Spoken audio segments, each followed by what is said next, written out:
இப்போ திமுகவோட ஒரு நீண்ட காலமாகவே அவங்களோட தான் ட்ராவல் பண்ணிட்டு இருக்கீங்க. கடந்த முறை நாடாளுமன்ற தேர்தலில் தொகுதி கேட்டீங்க. இந்த முறை என்ன ஆச்சு?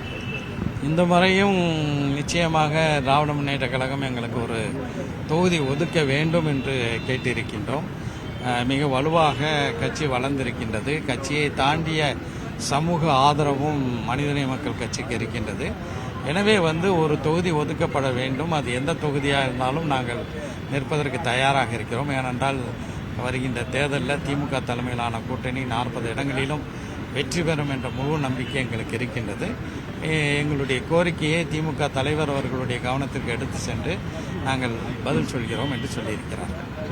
லாஸ்ட் டைமும் கேட்டீங்க, அப்போ கொடுக்கல. இந்த முறை கொடுப்பதற்கான வாய்ப்பு இருக்குன்னு ஏதாவது ஒரு சிம்டம் ஏதாவது தெரிஞ்சது அந்த பேச்சுவார்த்தையில்? நாங்கள் வைத்த கோரிக்கைகள்லாம் நியாயமானது என்று அவர்கள் சொன்னார்கள். எனவே ஒரு நல்ல பதில் வரும் என்று நினைக்கிறோம். ஒருவேளை இல்லை, நீங்கள் அடுத்த எலெக்ஷனில் பார்த்துக்கலாம், சட்டமன்ற தேர்தலில் பார்த்துக்கலாம் அப்படின்னு சொன்னால் மனிதநேய மக்கள் கட்சியினுடைய என்ன நிலைப்பாடு?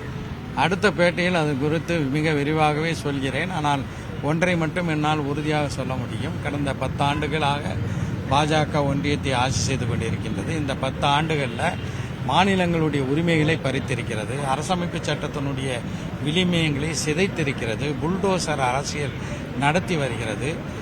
வேலையின்மை ஐக்கிய முற்போக்கு கூட்டணி ஆட்சியில் 2.2 விழுக்காடு என்றால் இப்போது 5.6 விழுக்காடாக உயர்ந்திருக்கக்கூடிய ஒரு சூழலை பார்க்கின்றோம்.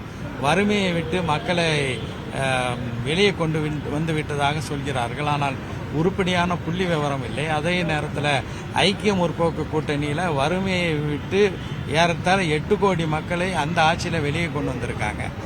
எனவே சிறுபான்மை மக்களுக்கு மட்டுமல்ல, ஒட்டுமொத்த இந்திய மக்களுக்கு எதிராக ஒரு தவறான அணுகுமுறையை கொள்கையை பின்பற்றக்கூடிய பாஜகவை வீட்டுக்கு அனுப்ப வேண்டும் என்பதுதான் மக்களுடைய விருப்பமாக இருக்கின்றது. எனவே இந்தியா கூட்டணி உறுதியாக வெற்றி பெற வேண்டும் என்பது எங்களுடைய லட்சியம்.